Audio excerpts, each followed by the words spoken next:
श्री कृष्णा श्री कृष्णा श्री कृष्णा श्री कृष्णा।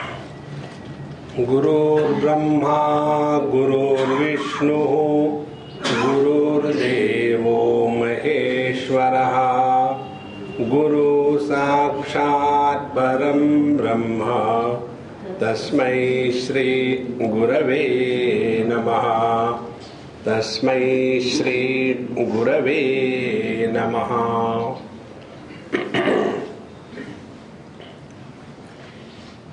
जिस प्रकार से हमारे जीवन में स्थूल देह के लिए खाना आवश्यक है, स्थूल देह का पृथ्वी के अन्न के साथ यदि संबंध प्रस्थापित नहीं होगा तो स्थूल देह की स्थिति संभव नहीं है। उसी प्रकार से हमारे जो प्राण है, प्राण माने क्या, बाहर की हवा अंदर गई कि उसको प्राण कहते हैं। जैसे बाहर की लड़की जब अपने कुटुंब में आ गई तो उसको बहू कहते हैं। फर्क थोड़ी बड़ा कुछ।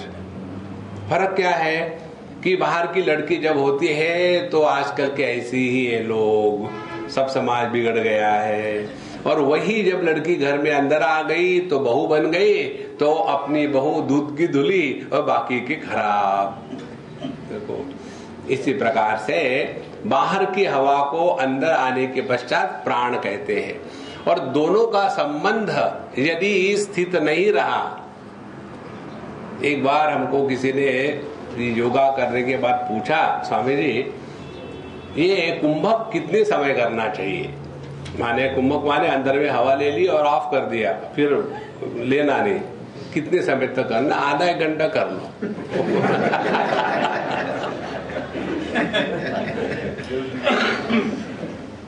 तो हमारे प्राणों का जगत के वायु के साथ संबंध नहीं है तो जीवन संभव नहीं।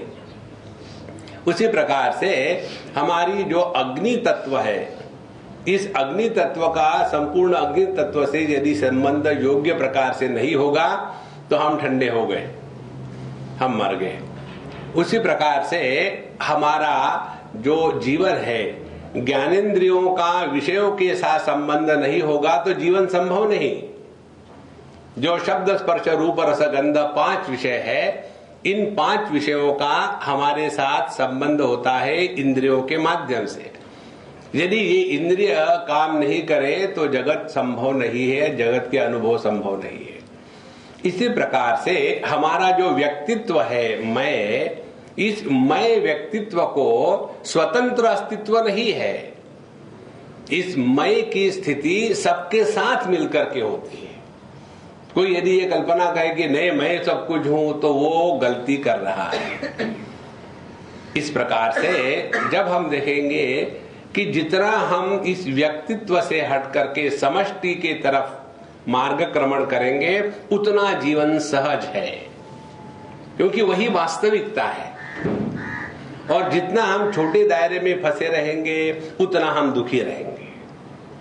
जैसे ये कमरे के अंदर में कोई समझो एक आध चूहा मर गया हो और सड़ रहा हो तो पूरे कमरे में कितनी बदबू आएगी, और पूरे आकाश में चाहे दुनिया सड़ रही हो तो कुछ फर्क नहीं पड़ता, क्योंकि संपूर्ण है। इसीलिए जब हम अपूर्ण से संपूर्ण में अपने आप को मिला देते हैं तब जीवन में पूर्ण आनंद की अनुभूति होती है। अन्यथा हम जगत में आनंद के प्राप्ति के लिए धर्म अर्थ काम मोक्ष इन 4 पुरुषार्थों में लगे हैं, लेकिन किसी को भी आनंद की प्राप्ति इनके द्वारा हुई नहीं, सब परेशान रहते हैं।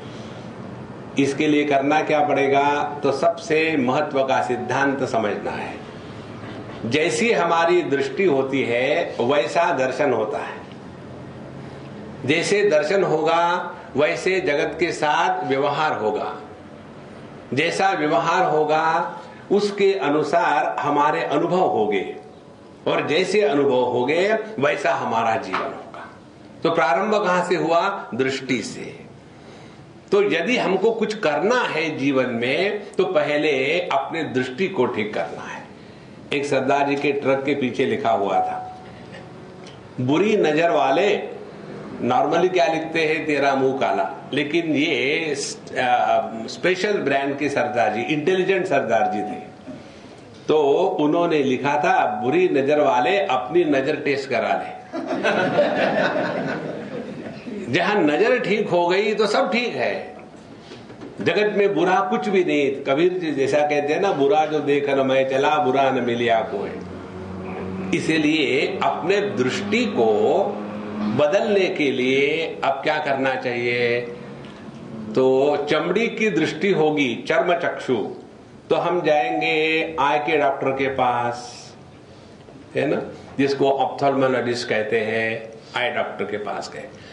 और यदि अपने जीवन के दृष्टि को बदलना है तो भी आई डॉक्टर के पास ही जाना पड़ेगा।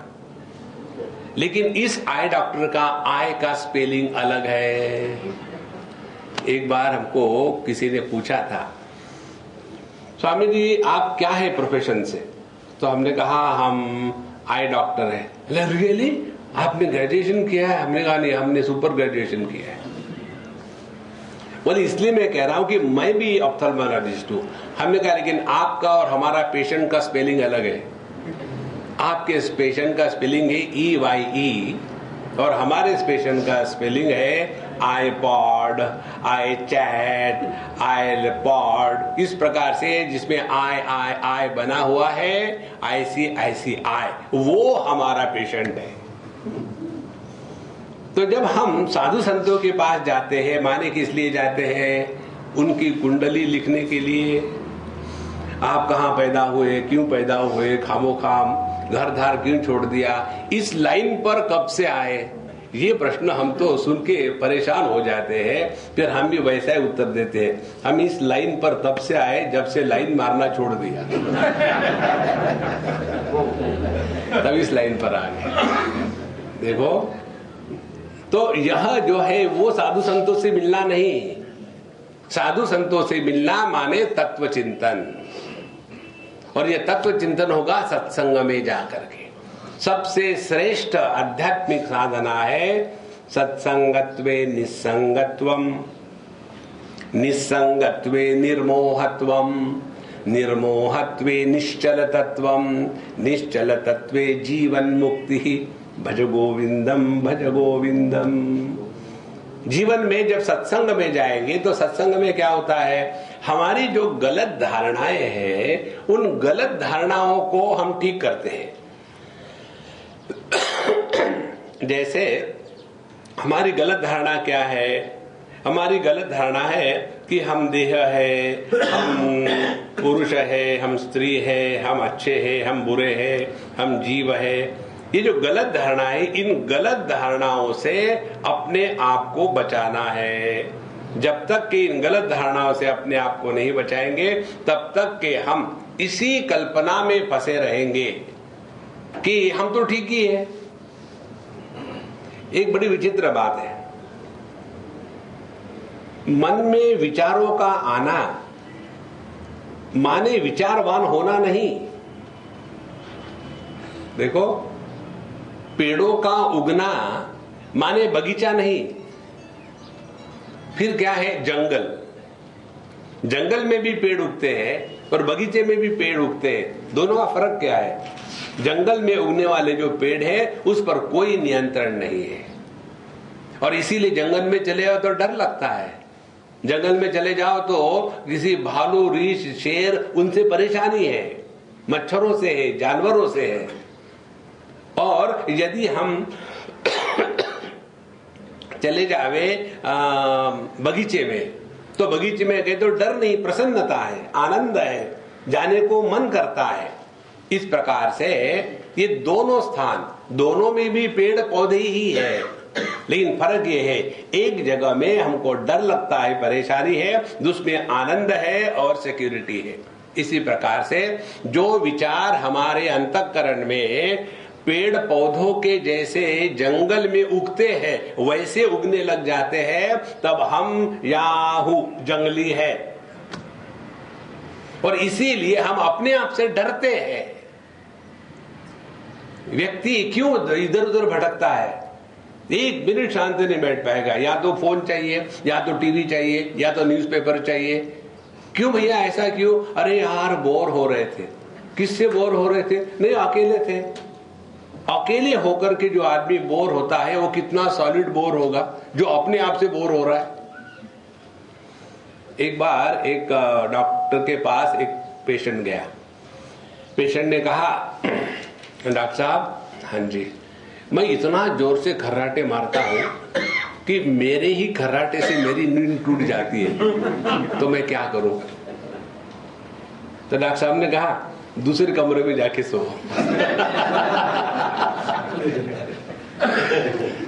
तो इसी प्रकार से हम अपने ही विचारों से परेशान हैं, हम अपने से ही डरते हैं और इसीलिए अपने से भागते हैं दूर। फिर दूर हम भागते हैं देश में, काल में, वस्तु में, व्यक्ति में, अनेक प्रकार के कार्यकलापों में। और जितना समय तक हम अपने से दूर जाएंगे तब तक के प्रसन्न है, तब तक के टाइम पास हो जाता है। जहां अकेला रहने का समय आया वहां ये जो अंदर का जंगल है ना, वहां से भालू, शेर, सांप और अजगर ये सब बाहर आने लग जाते हैं। इसीलिए कांस्टेंट कंपनी चाहिए। संतो, इसको पहचानो। और बगीचा कैसा है? हमने अपने अंतःकरण में एक एक विचार को चुन करके लगाया है। कस्त्वं को हम कुत आयातः कामे जननी को मे तातः इति परिभावय सर्वमसारं विश्वं त्यक्त्वा स्वप्न विचारं भज गोविंदम भज गोविंदम। कब तक कि हम इसी दुनिया के तमाकू चूना रगड़ रगड़ के खाए जा रहे हैं। देखो, सिगरेट का पैकेट लेंगे, देखेंगे ठीक है कि नहीं। हाँ ठीक है। कैसे ठीक है? इस पर लिखा है, रे बाबा, cigarette smoking is injurious to health. फिर ठीक है। माने वो जो पढ़ा है cigarette smoking is injurious to health, उसका कोई परिणाम हुआ क्या? इसी प्रकार से हम इस दुनिया में रहते समय केवल मैकेनिकली जस्ट जिए जा रहे हैं। आज तक हमने क्या किया? केवल अपनी इच्छाओं को पूरा किया है। बालस्तावत् क्रीडासक्तः, तरुणस्तावत् तरुणी रक्तः, वृद्धस्तावत् चिंतासक्तः, परमे ब्रह्मणि कोपि न सक्तः। भज गोविंदम भज गोविंदम। बचपन गया खेलने में, जवानी गई बुढ़ा लड़कियों के चक्कर में, और जो बूढ़े जवानी मेंटेन रखते हैं बुढ़ापे में, वो तो बड़े डेंजरस। देखो, बुढ़ापे में बुढ़ापे का सौंदर्य ही बड़ा सुंदर होता है। जब सठी आ जाते हैं तब समस्या शुरू हो जाती है जीवन में। इसलिए परमे ब्रह्मणि कोपि न सक्तः, लेकिन कोई उच्च विचारों के प्रति हम समर्पित नहीं रहते। इसीलिए जब सत्संग में जाते हैं तो 3-4 बातें होनी चाहिए या होती है। पहली बात, हमारी अपने बारे में जो गलत फहमी है कि हम कौन है, देह है या ब्राह्मण क्षत्रिय वैश्य शूद्र है, या राजस्थानी गुजराती मराठी है, या पढ़े लिखे अनपढ़ है, या लॉयर है या क्रिमिनल है, या क्रिमिनल लॉयर है।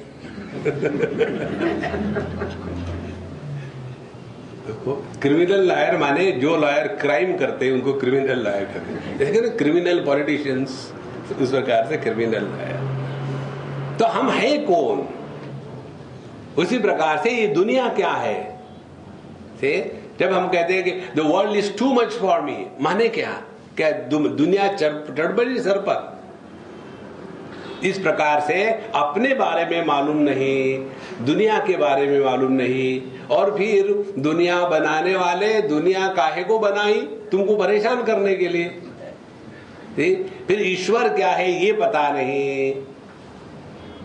और चौथी महत्व की बात, आध्यात्मिक साधना माने क्या ये पता नहीं।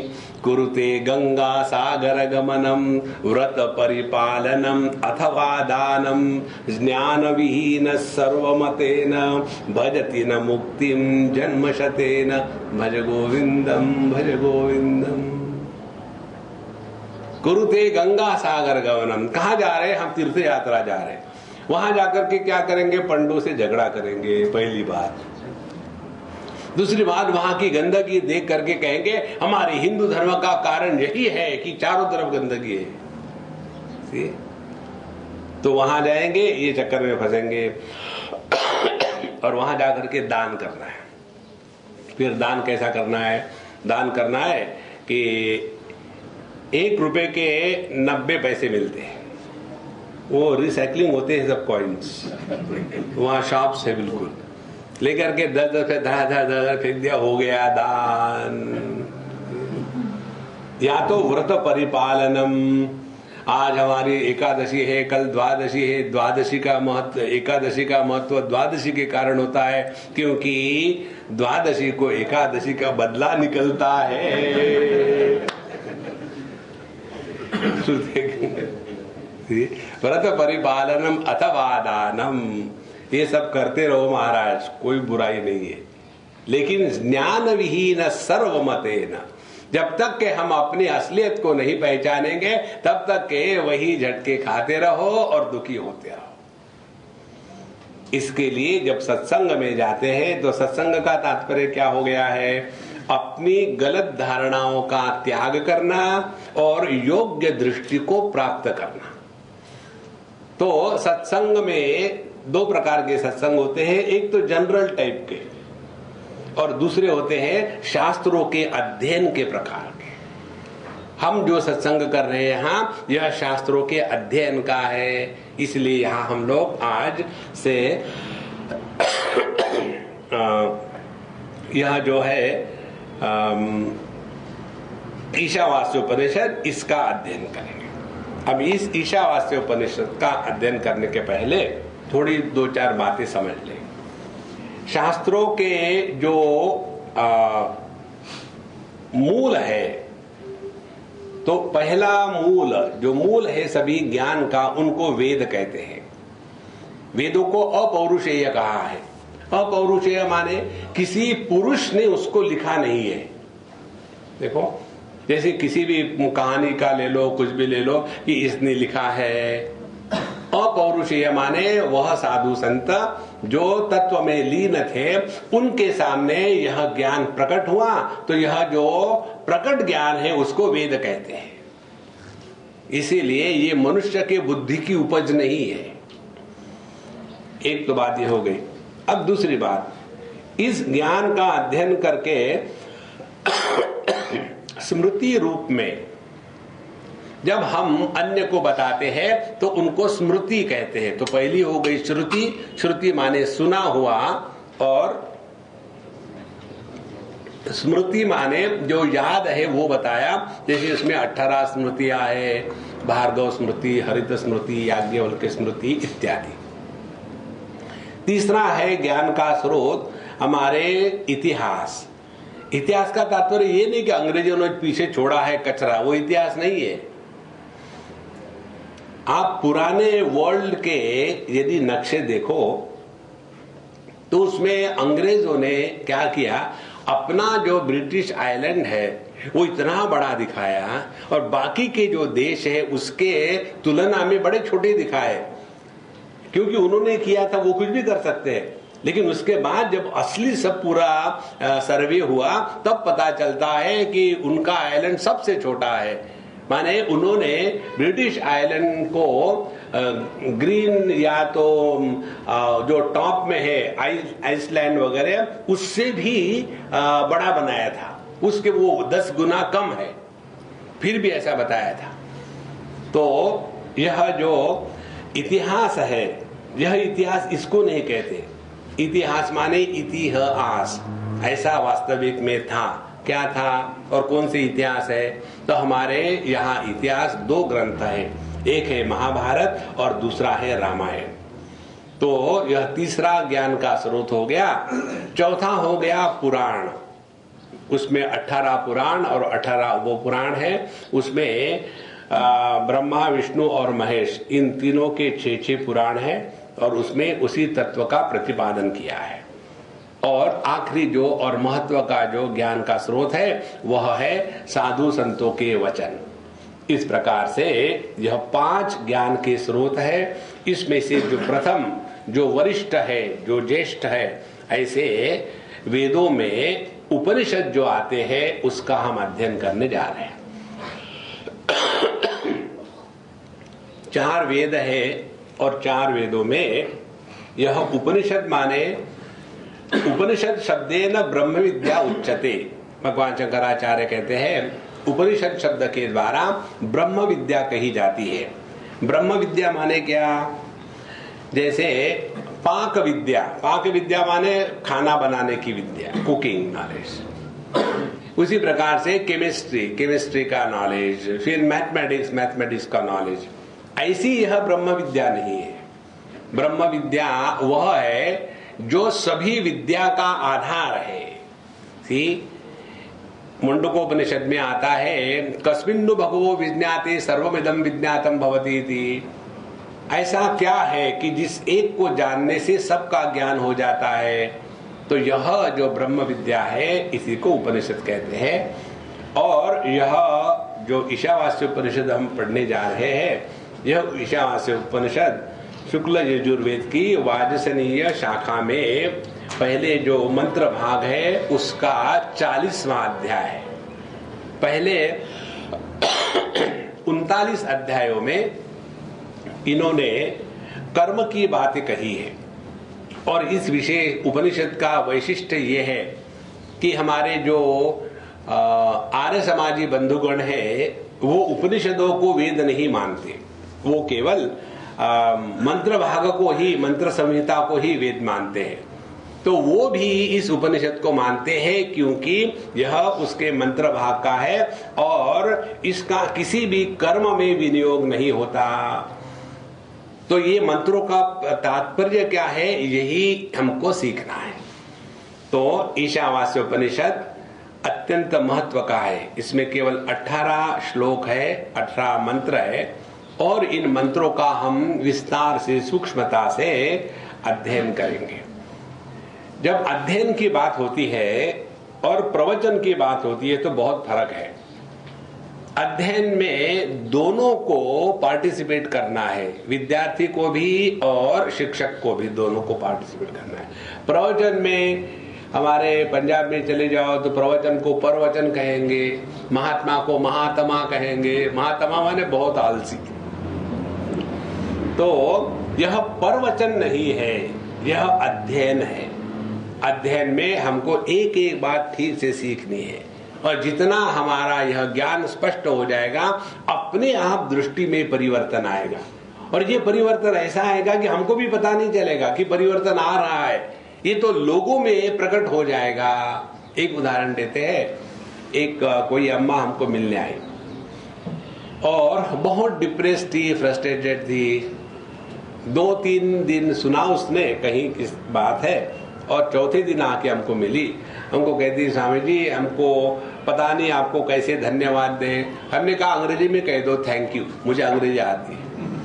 बोले नहीं आप तो हमें हर चीज के मजाक उड़ाते हैं। हमने कहा मैं सीरियसली कह रहा हूँ, थैंक यू कह दो। बोले ऐसी बात नहीं, मैं तो इतनी टूट गई थी कि मैंने बिल्कुल निर्णय कर लिया था कि अब मैं अपने आप को खत्म कर डालूं, यहां तक चली गई थी मैं। लेकिन हमने 3 दिन आपके विचार सुने और उसमें से बाहर आ गए और हमको पता नहीं कैसे आपको थैंक्स करें। तो गड़बड़ी क्या थी? गलत विचार, यही गड़बड़ी है।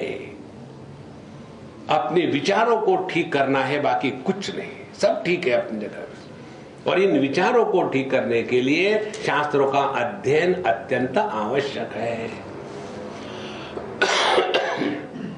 तो यह ईशावास्य उपनिषद हम जब पढ़ेंगे तो इसमें प्रक्रिया ये होगी कि आपकी इच्छा हो तो आप हमारे बात दोहराइएगा ताकि आपको भी पढ़ने का आ जाएगा। और इसके केवल 18 मंत्र है। एक हफ्ते में आप 18 मंत्र को कंठस्थ कर सकते हैं। और यदि एक हफ्ते में 18 मंत्रों को कंठस्थ नहीं कर सकेंगे तो भगवान हार गए और आप जीत गए। इसलिए कोई कठिन नहीं है, बड़ा सिंपल है। और इस उपनिषद का या हर एक उपनिषद का प्रारंभ होता है हमेशा शांति पाठ से। तो पहले शांति पाठ कहेंगे और शांति पाठ का उच्चारण होने के पश्चात फिर हम उसका आपको अर्थ बताएंगे। यह शांति पाठ सभी को पता है, नया कुछ नहीं इसमें, लेकिन उसके अर्थ का बहुत सूक्ष्मता से और गहराई से हमको चिंतन करना है। हमारे बात दोहराइएगा। ओम पूर्णमदः पूर्णमिदं पूर्णात् पूर्णमुदच्यते पूर्णस्य पूर्णमादाय पूर्णमेवावशिष्यते। ओम शांति शांति शांति।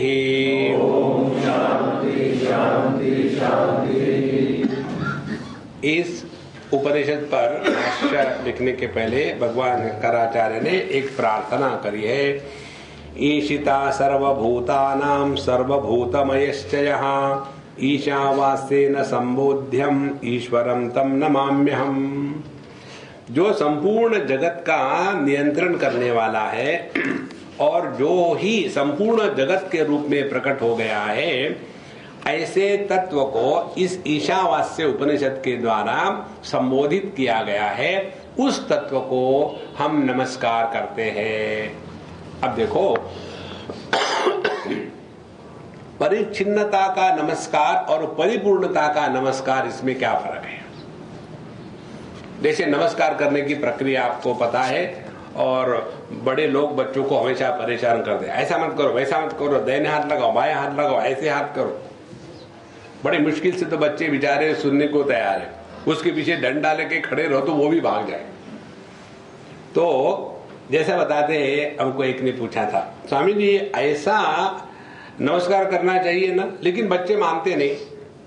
हमने कहा आप करो ना वैसा, तो उन्होंने किया। फिर बच्चे ने सीधा नमस्कार किया। उस समय हमने अपने पैरों को क्रॉस कर लिया। पर देखो स्वामी जी ये करते नहीं, हमने उसने नहीं किया, मुझे तो समझ है ना, मैंने कर लिया। इसीलिए हमारा कन्हैया टांगों को ऐसा करके खड़ा है, ताकि अगले को मालूम नहीं तो उसने ठीक कर लिया है। शुरू तो करो, हमारा स्टार्टिंग ट्रबल है। तो जो तत्व इस संपूर्ण विश्व का निर्माता है, जो संपूर्ण विश्व के रूप में ही प्रकट हुआ है, जो संपूर्ण विश्व का नियंत्रण करने वाला है, इस तत्व को इस ईशावास्य उपनिषद में बताया गया है और उसको हमारे नमस्कार। तो द्वैत की परिभाषा में जो नमस्कार होते हैं उसमें मैं नमस्कार करने वाला और जिसका नमस्कार किया गया है वो भिन्न अलग बने रहते हैं। लेकिन अद्वैत के प्रसंग में जब नमस्कार करते हैं तो कैसा होगा कि एक लहर ने समुद्र को नमस्कार किया तो उसका अस्तित्व रहेगा क्या? वो मिट गया। तो असली नमस्कार वो है जिसमें मैं मिट जाता है और जिस नमस्कार में मैं बना रहता है वह नमस्कार का कार्टून है। इसे लोग कहते हैं, जैसे कहाँ की बात है, हम गोवा में थे। हमारे खाने में डाइट में थोड़ा फर्क ये है कि हम चावल और गेहूं नहीं खाते, बाकी सब खाते हैं। तो फिर क्या खाए? तो हमने कहा हमारे लिए बॉइल्ड पोटैटो है, बिना चमड़ी निकाले, एकदम गरम गरम खूब अच्छी तरह से कुकर में बॉईल करना और हमको दे देना। स्वामी जी उसको अच्छे घी का तड़का लगा दे क्या? अम्मा ऐसे करना, ये 2 बड़े बड़े बॉइल्ड पोटैटो अच्छी तरह से गरम करके और मुझे खाने में दे देना। स्वामी जी उसकी टिक्की बनाए क्या? माँ ऐसे करना, 2 बड़े बड़े जो है आलू उनको अच्छी तरह से उबाल करके मुझे खाने में दे देना। स्वामी जी उसकी चाट बना के दे दे आपको। अम्मा ऐसे करना, उनको 2 आलू। माने क्या? हम आपको नमस्कार करते हैं, बोलिए आपको क्या खिलाए, तो आप जो कहेंगे वो नहीं खिलाएंगे।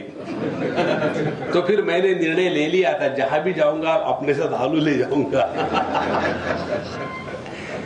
हमारा जो नमस्कार होता है ना, ये अपनी मनवाने के लिए होता है, समर्पण थोड़ी होता है।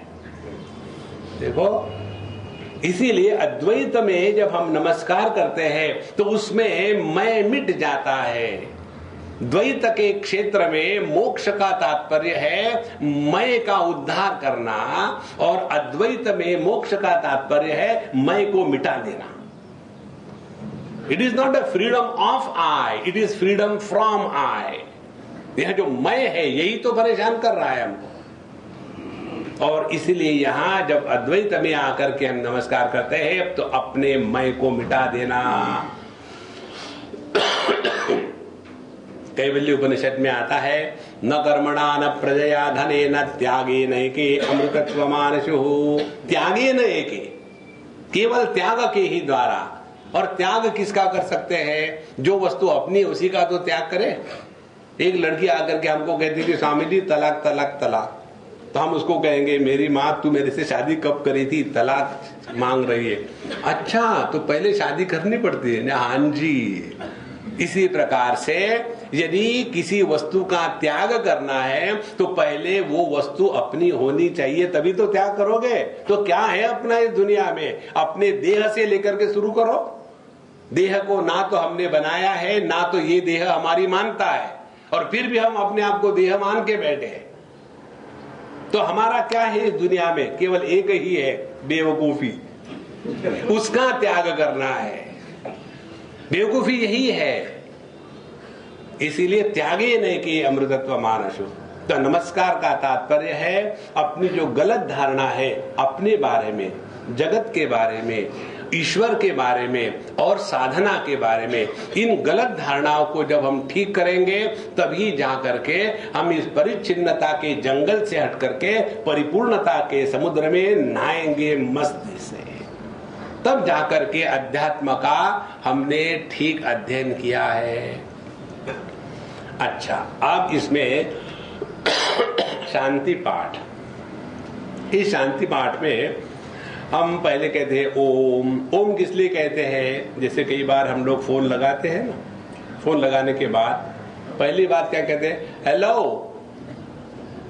कई बार ऐसे विचित्र लोग होते हैं, फोन लगाते हैं, लगाने के बाद कौन बोल रहा है? तो हम उसका उत्तर देते हैं wrong question, not wrong number. Number could भी ठीक, रॉन्ग क्वेश्चन। कैसे गलत है? फोन आपने किया है तो आप बताओ आप कौन हो, हम क्यों बताएं हम कौन है? तो जब हम फोन लगाते हैं तो कंफर्म करते हैं कि अगला सुन भी रहा है, इसीलिए ओम। जब हम भगवान से प्रार्थना करते हैं, भगवान सुन भी रहा है कि हम ही बोले जा रहे हैं। तो ओम के द्वारा परमात्मा का स्मरण होता है। देखो, परमात्मा का स्मरण करने से मन सहज शांत भाव में आ जाता है, कोई परेशानी नहीं। जगत का कोई भी आप विषय ले लो, उसके बारे में विचार करो तो विचारों की श्रृंखला का जन्म होता है। एक गरम चाय मिल जाए तो बढ़िया है। एक विचार आया, अब कहां मिलेगा? कहीं होटल में चले जाए, किसी को जगा दे, एक के बाद एक विचार शुरू हो गए, और भगवान का नाम लो, ओम। देखो, उसके बाद अन्य विचार नहीं आएगा, क्योंकि परमात्मा पूर्ण है।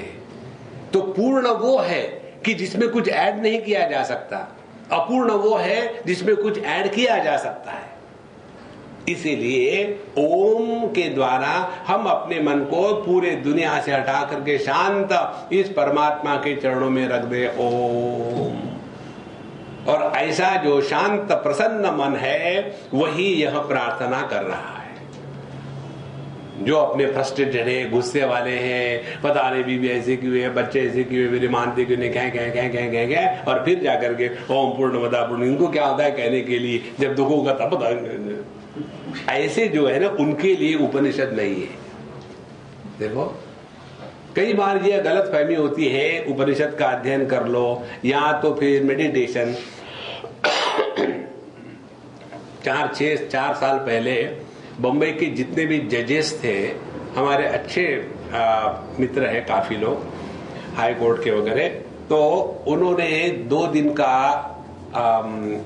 लेक्चर रखे हमारे और हमको कहा कि स्वामी जी आप मेडिटेशन पर कुछ बताइए, हम लोगों को बड़ा टेंशन रहता है, बड़े टेंशन्स होते हैं और बड़ी प्रॉब्लम्स होती है, तो मन के शांति के लिए मेडिटेशन को बताइए। हमने शुरू कर दिया। हमने कहा देखो इस 2 लेक्चरों का नाम हम रखेंगे डू जस्टिस टू मेडिटेशन, क्योंकि सभी जजेस थे, तो डू जस्टिस टू मेडिटेशन। और जस्टिस क्या करना है? जस्टिस ये करना है कि हम चले गए एक जिम में और हम कौन है? अस्थमा, और बाया हाथ का जो शोल्डर जॉइंट है वो डिस्प्लेस्ड है, कमर में लचक भरी हुई है और पैर मुड़ गया है। हम चले गए जिम में। जिम में जाने के बाद कहते हैं कि हे जिम मास्टर, हाँ जी मुझे वेट लिफ्टिंग सिखा। तो वो कहता है पापड़ उठा, मैं नहीं उठा सकता। तो पापड़ नहीं उठा सकते और वेट लिफ्टिंग सीखना चाहते हैं, तो तुमने क्या किया? तुम गलत जगह पर पहुंच गए हो। फिर कहा हॉस्पिटल में ले चलेगा, यहाँ नहीं। इसी प्रकार से जो दुनिया का मारा है, जो हमेशा कंप्लेन करता है, जिसको दुनिया दिमाग से जाती ही नहीं, जो भोग में प्रवृत्त है, जिसको अभी दुनिया से ऊब नहीं गया है, ऐसा व्यक्ति यदि कहे कि मुझे मेडिटेशन सिखाओ, तो उसका मेडिटेशन किस लिए होगा? Meditation for early pregnancy, meditation for spondylosis, meditation for getting good marks in the examination. ये सब मेडिटेशन के कार्टून होते हैं। देखो महाराज, क्या समाज में केवल हॉस्पिटल ही होने चाहिए क्या? समाज में हर चीज की आवश्यकता है, हॉस्पिटल की भी है और स्वास्थ्य केंद्र की भी है। स्वास्थ्य केंद्र माने बीमारियों के लिए नहीं है। इसी प्रकार से हमेशा यही विचार करते रहना, इसके बढ़ने से क्या होगा, इससे तो अच्छा है जाकर के मेहनत करो और लोगों को दान धर्म करो। गर्मी के दिनों में ब्लैंकेट बांट दो क्योंकि सस्ते मिलते हैं। देखो ये कुछ बात नहीं बनती। इसीलिए उपनिषद का अध्ययन करने वाला अधिकारी वो है कि जिसने समझदारी के साथ जगत से अपने आप को उपरत कर लिया है, फ्रस्ट्रेशन के साथ नहीं, समझदारी के साथ। अब ऐसा जो व्यक्ति है वो आकर के अब यह प्रार्थना शांति पाठ कर रहा है, ओम पूर्णमदः पूर्णमिदम्। अदस माने वो माने जो दूर है, जिसके बारे में हमको कुछ मालूम ही नहीं है, केवल सुना है। तो ऐसा जो तत्व है उपनिषद कहती है वह पूर्ण है। पूर्ण माने क्या? जिसमें किसी भी प्रकार की कमी नहीं है। देखो जहां कमी होती है वहां इच्छा प्रकट होती है। यदि हमने अपने नाक तक खाना खाया, खूब डट के खाना खाया, और अगला हमको पूछता है स्वामी जी आपने खाना खाया? क्या खाया? अब बोलना ही पड़ेगा, लेकिन नाक तक खाना खाया तो कैसे बताएंगे? फिर मुख में से जलेबी दिखाएंगे और खाएंगे, सवाल ही नहीं, गुंजाइश नहीं है। इसी प्रकार से पूर्ण, infinite is that to which nothing can be added and nothing can be taken away। देखो पूर्णमदः, परमात्मा में किसी भी वस्तु की कमी नहीं है और उसमें किसी प्रकार का इंप्रूवमेंट नहीं किया जा सकता, पहली बात। और उस परमात्मा से यदि ये जगत प्रकट हो गया है तो पूर्णमिदम्, इसमें भी किसी चीज की कमी नहीं है। ये जगत परफेक्ट है। देखो, अध्यात्म का तात्पर्य जगत के दोष देखना नहीं, अध्यात्म का तात्पर्य है इसी दोष युक्त जगत में परमात्मा का दर्शन करना। यदि कुछ अच्छा हो गया है तो भगवान की कृपा, और कुछ बुरा हो गया है तो भगवान की अवकृपा। भगवान की अवकृपा होती ही नहीं, जैसे सूर्य का अंधकार नहीं होता। देखो संतो, इस प्रकार से जब हमारे दृष्टि में हर अनुभूति में परमात्मा प्रकट हो गए, तब हमने इस मंत्र का अर्थ समझ लिया है। पूर्णमदः पूर्णमिदम्, केनोपनिषद में आता है, प्रतिबोध विदितम मतम। हमारा प्रत्येक अनुभव परमात्मा के अनुग्रह से ही संभव है। तो जब हम अपना ध्यान इस परमात्मा के अनुग्रह की तरफ रखेंगे, तब देखेंगे यह जो दुनिया है, यह की जो अच्छी बुरी बातें हैं, वो हमको स्पर्श नहीं करेगी। हमारी कंडीशन कैसी है? नाच ना जाने आंगन टेढ़ा। साधु संत इसी जगत में रहे हैं, उनके लिए भी यही समस्याएं थी। पॉलिटिकल टर्मोइल, इकोनॉमिक मेल्टडाउन और टेररिज्म कब नहीं था? ये हमेशा था। उसी के माध्यम से साधु संत प्रकट हो गए। हमारे लिए मेडिटेशन माने क्या? इधर से आईसी, इधर से यूसी, उधर से डीसी, इधर से पीसी, और उसके बाद बैठे हैं और फिर भी सीसी सीसी कहते रहते हैं। देखो महाराज, इसीलिए पूर्णमदः पूर्णमिदम्, क्योंकि पूर्णात् पूर्णमुदच्यते, पूर्ण से अपूर्ण प्रकट नहीं होगा। पूर्ण में अपूर्णता की भ्रांति या कल्पना हो सकती है। ध्यान से सुनना। पहले अपने 1 रुपए के 64 सिक्के होते थे, 64 पैसे। अब हमारा भारतवर्ष प्रगतिशील हो गया और 6 जून 1966 को एकदम 1 रुपए के 100 पैसे हो गए। तो 1 रुपए के 64 पैसे कहो या 100 पैसे कहो, दोनों कल्पना ही तो है। देखो, इसी प्रकार से जो आकाश है, इस आकाश में पूर्व पश्चिम उत्तर दक्षिण नैऋत्य वायव्य आग्नेय इत्यादि और ऊपर नीचे ये जो 10 दिशाएं हैं, ये भी केवल औपाधिक परिचिन्नता के कारण कल्पित करी गई है, वास्तविक थोड़ी है। ऐसे थोड़ी है कि पाश्चात्य देशों में सूर्योदय नहीं होता और पौर्वात्य देशों में सूर्यास्त नहीं होता। आप लोगों के यहाँ ये वास्तु और फेंगशुई का काफी चक्कर चलता होगा, लेटेस्ट फैशन है वो। तो बच्चों को जब सुलाते हैं, देखो बेटा दक्षिण दिशा में पैर करके नहीं सोना चाहिए, अच्छी बात, सो गए। और रात भर वो बच्चा घड़ी के सुई के जैसे अपने टांगों को घुमाते रहता है। उस समय किधर दक्षिण, किधर पश्चिम, किधर उत्तर। माने पूर्ण में अंश की कल्पना हो सकती है, पूर्ण में अंश वास्तविक नहीं होता। देखो, पूर्णमदः पूर्णमिदम् पूर्णात् पूर्णमुदच्यते। पूर्ण से पूर्ण की उत्पत्ति हुई, पूर्ण से पूर्ण प्रकट हुआ। माने क्या? पहला जो पूर्णमदः है वो जो इस जगत का जो कारण है, और यह जगत जो कार्य है, कारण और कार्य में कोई भी भेद नहीं होता। जैसे आपने सुवर्ण लेकर के सुनार को दे दिया, भाई इसकी एक नेकलेस बनाओ, और उसने बढ़िया मणियों वाली नेकलेस बना दी, और आपने कहा मुझको पसंद नहीं, ये मणियों वाले क्यों नेकलेस बनाई पुराने जमाने की, आप हमको कुत्ते का बेल्ट होता है वैसी बना के दो, क्योंकि आजकल की फैशन है।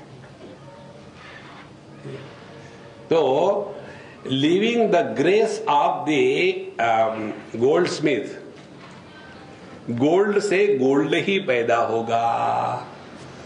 तो यदि सुवर्ण का आभूषण है तो उसमें सुवर्ण ही होगा।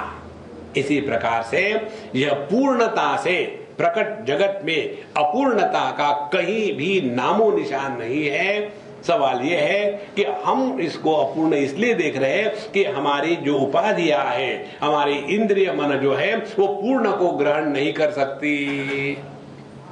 न तत्र चक्षुर्गच्छति न वाक् गच्छति न मनः न विद्मः न विजानीमः यथा एतत् अनुशिष्यात्।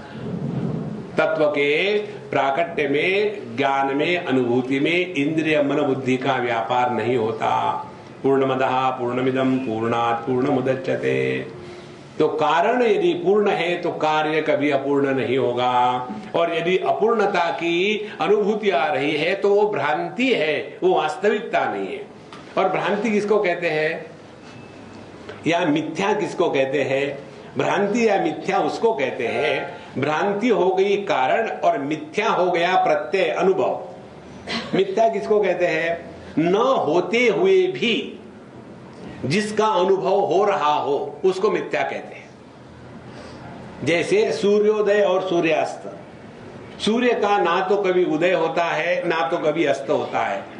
फिर क्या हो रहा है? हमारे पृथ्वी की जो गति है सूर्य पर अध्यारोपित हो रही है, और इसीलिए हमको लगता है कि सूर्योदय सूर्यास्त हो रहा है। माने जो न होते हुए भी अनुभव में आता है उसको कहते हैं मिथ्या प्रत्यय। इसी प्रकार से इस दुनिया में जो दुख का अनुभव है वो ऐसा ही है। देखो, तो पूर्णमदः पूर्णमिदं, कारण सत्य है और कार्य कल्पित है, वास्तविक नहीं है। उसके बाद पूर्णस्य पूर्णमादाय, और यह जो सापेक्षता का जगत जब इस पूर्ण तत्व में लीन हो जाता है, या इस सापेक्षता के जगत में जब हम पूर्ण को पहचान लेते हैं तो हम मिट जाते हैं, फिर हम नहीं बचे रहते। देखो, जैसे रामकृष्ण परमहंस भगवान एक कहानी बताते थे कि एक नमक की गुड़िया निकली और चाहती थी समुद्र की गहराई में नाप के आती हूं, और बाकी लोग बाहर खड़े हैं, और इस नमक की गुड़िया में ने समुद्र में छलांग लगाई तो वापस आई ही नहीं। देखो, ब्रह्मविद ब्रह्मैव भवति, मुंडकोपनिषद कहती है। ये बहुत मूल सिद्धांत समझ लेना। जो जागतिक ज्ञान है उसमें जानना और होना अलग अलग होता है। जैसे ये गधा है जाना, और मैं गधा हूं ऐसे कभी नहीं होता। लेकिन जब ब्रह्म को हम जानते हैं, ब्रह्मविद ब्रह्मैव भवति, परमात्मा को हम अपने से अन्य के रूप में नहीं पहचान पाएंगे, क्योंकि जहां होना और जानना एक है, जहां सत और चित एक है, उसी को कहते हैं ब्रह्म ज्ञान। और जिसमें यह जो द्वैत मिट गया तो कहां किसको डर लगेगा, किसकी इच्छा करेगा। इसीलिए पूर्णस्य पूर्णमादाय पूर्णमेवावशिष्यते, केवल परमात्मा मात्र बचा रहता है। यह जो दुखिया राम था ये हमेशा के लिए गायब हो गया। देखो, असल में क्या वो गायब हो गया? पानी का बूंद जब समुद्र में गिरा तो क्या वो गायब हो गया? वो तो वैसा ही है। पहले उस पानी ने अपने साथ नाम रूप की उपाधि जोड़ ली थी, और इसीलिए वो अपने को परिचिन्न मानता था। तो वही पानी का बूंद जब समुद्र में गिरा तो हुआ क्या? नाम रूप की उपाधि का त्याग कर दिया, वो पानी तो है ही।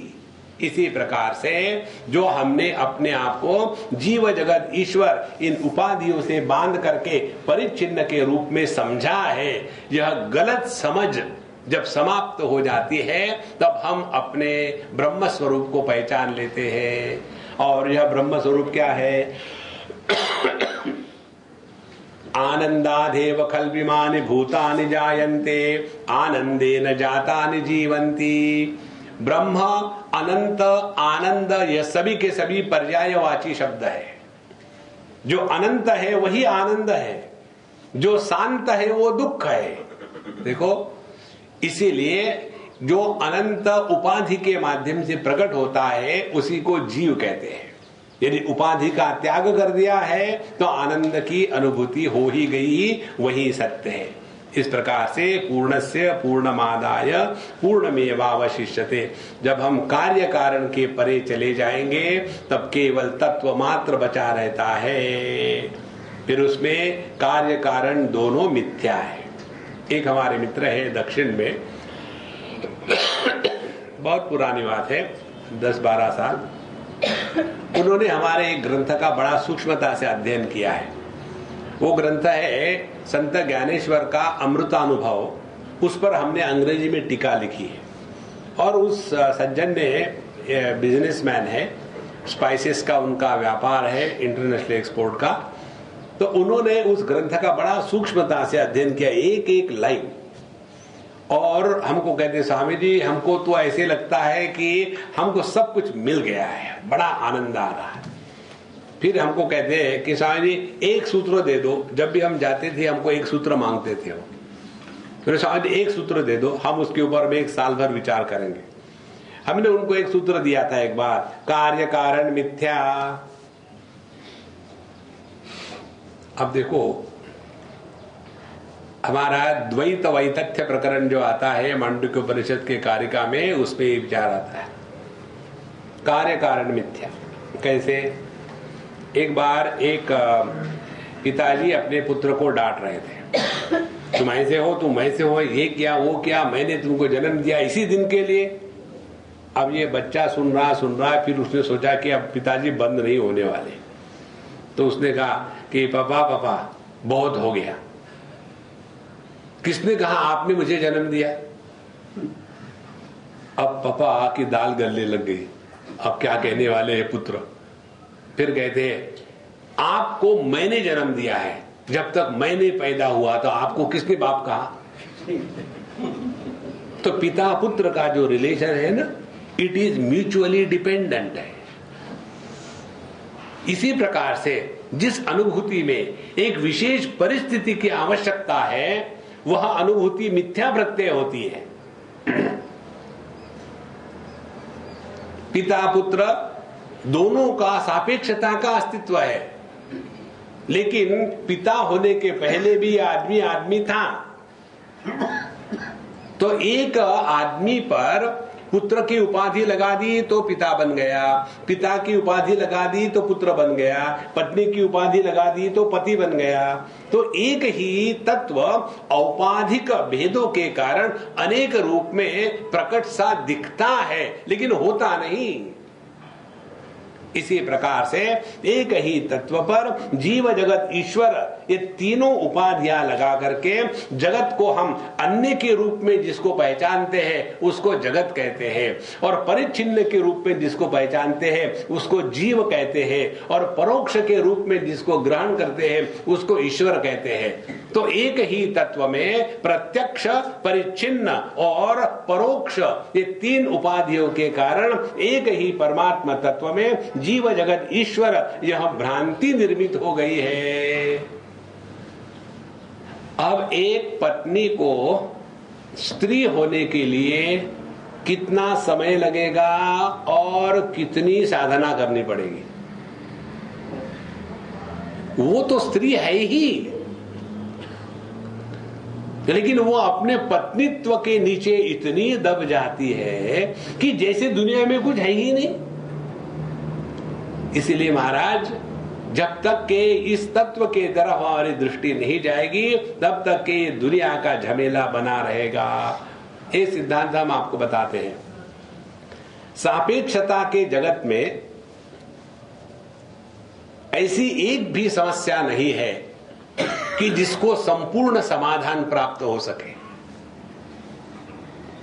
और संपूर्णता के जगत में ऐसी एक भी समस्या नहीं है कि जिसके समाधान की आवश्यकता है। तो केवल एक ही उपाय है, इस सापेक्षता से हट करके संपूर्णता में प्रविष्ट करना है। पूर्णमदः पूर्णमिदम्। एक बार हम कहाँ गए थे, मेलबर्न गए थे, और अपने रमेश भाई ओझा जो है वो हमारे बड़े घनिष्ठ मित्र हैं। तो वो और हम कहीं एक गार्डन में टकराए। अरे स्वामी जी आप कहाँ बातें हो गई, फोटोग्राफी हो गई, और बोले हमारे आजकल यहाँ रामायण प्रवचन चल रहे, आप आ जाना। हमने कहा हम अपने बॉस से पूछते हैं। तो हमने अपने बॉस को उनके बॉस से लगा दिया, हमने कहा आप लोग सॉर्ट आउट करो, तो वो इच्छा होगी तो पहुंच जाएंगे। तो उन दोनों ने सॉर्ट आउट किया, हमारा जो लेक्चर था आधा घंटा पोस्टपोन कर दिया और फिर उस समय हम जा करके वहां से आ सके। हम पहुंचे, वहां पहुंचने के पश्चात अब उनके रामायण की कथा, और तो बड़े संगीतकार है। दो प्रकार के महात्मा होते, एक पेंडाल ब्रांड महात्मा और एक हॉल ब्रांड महात्मा। हम बेहाल महात्मा है, पेंडाल ब्रांड नहीं। पेंडाल ब्रांड महात्मा के लिए क्या चाहिए? तबला पेटी और इतना उधर लगा दिया है, छोटी छोटी गैया, छोटे छोटे बाल, बस उसी में लगे हैं। तो हम छोटे माने हॉल ब्रांड है। तो उन्होंने कहा स्वामी जी आप कुछ रामायण पर बोल दीजिए 5-10 मिनट के लिए, फिर हम शुरू करेंगे। अब उनका तो बड़ा बिल्कुल विस्तार से होता है, पूजा होगी, चंदन लगेगा, आरती होगी, और सभी के सभी इतने गंभीरता से बैठे रहते हैं कि अब काहे को हम यहाँ आए। तो जब हमको उन्होंने कहा तो हमारा शुरू हो गया। हमने कहा भाई पता नहीं आप लोगों ने रामायण में क्या पढ़ा है, हमको एक बात समझ में आई है रामायण में ये बताया गया है कि साक्षात भगवान भी यदि आपका पुत्र हो तो बाप पुत्र के कारण दुखी होगा। ये रामायण की कथा है। दशरथ जी का मृत्यु का कारण कौन है? राम ही है। इस प्रकार से इस दुनिया में ऐसे रहो कि बच्चों को लेकर के परेशान होना बंद कर दो, उनको अपना जीवन जीने दो और आपका जीवन तत्व के अनुसंधान में ही लगना है, बाकी सब व्यर्थ है। ये बताने के लिए रामायण की कथा है। और हमने सब कुछ थोड़ा बहुत हा हा हो गया, उसके बाद उनके प्रवचन इत्यादि शुरू हो गए।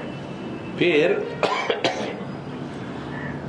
हमको एक सज्जन मिले बाद में एयरपोर्ट पर, कहते स्वामी जी आपके जाने के बाद महाराज जी के पूरी कथा में आनंद ही आनंद रहा। उन्होंने सब कुछ छोड़ करके हर बार कहते देखो स्वामी जी ने कहा है ना एकदम आनंद में मौज में रहो, रामायण का यही तात्पर्य है, नहीं तो हमेशा रोना, कहीं ने ऐसा कहा और राम जी को वहां जाना पड़ा कि अरे कब तक रोते रहोगे। अध्यात्म में जाकर ही रोना ही है तो घर क्या कम है। देखो अध्यात्म रोने का स्थान नहीं है। पूर्णमदः पूर्णमिदं पूर्णात् पूर्णमुदच्यते, हम उस पूर्ण परमात्मा की अभिव्यक्ति है। तो दुख की कल्पना है, दुख झूठ है, और इसीलिए इसका हम त्याग कर सकते हैं। कोई भी व्यक्ति हमेशा दुखी नहीं रह सकता, ट्राई करके देखो, इम्पॉसिबल, लेकिन हमेशा सुखी रह सकता है। इस प्रकार से इस मंत्र का तात्पर्य है कि हम अपने आप को इस तत्व में पूरी तरह से लगा दे। ओम पूर्णमदः पूर्णमिदं पूर्णात् पूर्णमुदच्यते पूर्णस्य पूर्णमादाय पूर्णमेवावशिष्यते। उसके बाद कहते हैं ओम शांति शांति शांति ही। ये जो 3 शांतियां हैं, ये 3 शांति 3 देह को लेकर के है। पहला हमारा है स्थूल देह। यूपी वाले होंगे तो अस्थूल देह, वो स्थूल के पहले अ लगा देते हैं, जरा अस्पष्ट बोला करो। पंजाबी होंगे तो स्पष्ट बोला करो। तो पहला हमारा जो प्रॉब्लम है वो है स्थूल देह का। ओम शांति माने हमारा स्थूल देह हम जब चाहे, जितने समय तक चाहे, उतने समय तक हमारे लिए उपलब्ध होवे। हम एक आसन में लगातार आधा घंटा तक नहीं बैठ सकते। बड़ा सिंपल है, कठिन नहीं है। ओम शांति। और अपने स्थूल देह को कंट्रोल में रखना है तो अपने मध्य प्रदेश को कंट्रोल में रखना पड़ता है। खाने पर नियंत्रण होना आवश्यक है। हम जब कहते रहे और नहीं चाहिए, तो हमारे और नहीं चाहिए कहने में दम ही नहीं होता। दही वड़ा ले लो, अभी नहीं चाहिए, अभी नहीं चाहिए। हाथ वहां नहीं करेंगे, दूसरे के थाली पर कहेंगे अभी नहीं चाहिए, अभी नहीं चाहिए। नहीं जी अभी ले ही लो। अच्छा ठीक है, तुम कहते ही हो तो ले लेते। देखो 40 साल की उम्र के बाद यदि व्यक्ति को अपने खाने पर नियंत्रण नहीं आया तो कौन उसको बचा सकता है? ओम शांति। फिगर की फिकर जरूर रखना बहुत आवश्यक है, नहीं तो पूर्णमदः पूर्णमिदं पूर्णात् राउंड फिगर हो गई। नहीं, दूसरी शांति है हमारे सूक्ष्म देह को लेकर के। सूक्ष्म देह की शांति क्या होती है? जब हम सत्संग को बैठते हैं तो 3 प्रकार के लोग होते हैं। एक तो होते हैं श्रोता, सुनते हैं कानों से, माने सूक्ष्म देह से, मन से। एक होते हैं श्रोता, दूसरे होते हैं सोता, उसमें र निकल गया। और तीसरे होते हैं सरोता, अपने काटे जा रहे हैं। उस महात्मा ने ये कहा था, ये महात्मा ऐसे कहते। श्रवण करते समय जैसे बंदर चने खाता है वैसे खाने चाहिए। जब उसको चने मिलते हैं तो फटाफट फटाफट फटाफट मुंह में भर करके इधर में पार कर देता है, इतना लड्डू बन जाता है। उसके बाद जाके बैठेगा एक पेड़ के ऊपर में आराम से, तब कोई उसको डिस्टर्ब नहीं कर रहा है। एक एक चने को निकालेगा, चबाएगा, निगलेगा। इसी प्रकार से सत्संग में आकर के सभी विचारों को इकट्ठा करो और घर में जाकर के फिर श्रवण के बाद मनन होना आवश्यक है। देखो, तो यह दूसरी शांति। ओम शांति स्थूल देह मन। और तीसरी शांति कारण देह की। हमने जो अपने आप को गलत समझ रखा है उसको बदलने के लिए 2 चीजों की आवश्यकता है। एक तो हम स्वयं को बदलने के लिए तैयार होवे, और दूसरी हम स्वयं को बदलने के लिए सक्षम होवे। We have to be ready and we have to be capable of changing oneself। आज तक हमने बहुत जी लिया है। क्या अंतःकरण में आनंद की अनुभूति हो रही है तो ठीक है, फिर किसी चीज की आवश्यकता नहीं। और यदि नहीं है तो अपने आप को बदलने के लिए तैयार रहे और सक्षम रहे। ये 2 बातें इकट्ठी हो गई तब हम अपने कारण देह अज्ञान से मुक्त हो जाएंगे। इस प्रकार से ये जो 3 शांतियां है, ये 3 देह के पिंजड़े में जो हम अपने आप को जकड़ के रखे हैं, इससे मुक्त होने के लिए इस प्रकार से यह ईशावास्य उपनिषद का जो शांति पाठ है, यह शांति पाठ हमको इस तत्व के प्रति उन्मुख करता है। और शांति पाठ 3 प्रकार के होते हैं। पहला प्रकार होता है जो इस उपनिषद में आया है, जिसमें तत्व का प्रतिपादन हुआ है, वही शांति पाठ है। दूसरा शांति पाठ होता है जिसमें हम भगवान से मांगते हैं। ओम भद्रं कर्णेभिः शृणुयाम देवा भद्रं पश्येमाक्षभिर्यजत्रा। हे भगवान, हम अपने आंखों से अच्छा देखे, ये करे वो करे। और तीसरा होता है कमिटमेंट। कमिटमेंट माने ओम सहनावतु सहनौ भुनक्तु सह वीर्यं करवावहै। हम परमात्मा के सामने एक कसम खाते हैं कि हम साथ साथ मेहनत करेंगे, साथ साथ पढ़ेंगे, जो पढ़ा है उसको याद रखेंगे, किसी के प्रति हम द्वेष की भावना नहीं रखेंगे। इस प्रकार से इस ज्ञान को जीवन में उतारने के लिए जो आचार्य और शिष्य हैं, दोनों का भगवान के सामने कसम खाना।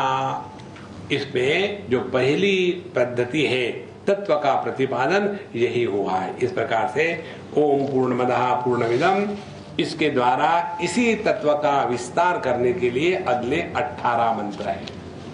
तो इसका हम अध्ययन कल से करेंगे बड़े विस्तार से और सूक्ष्मता से। अभी हम लोग यही विराम करते हैं।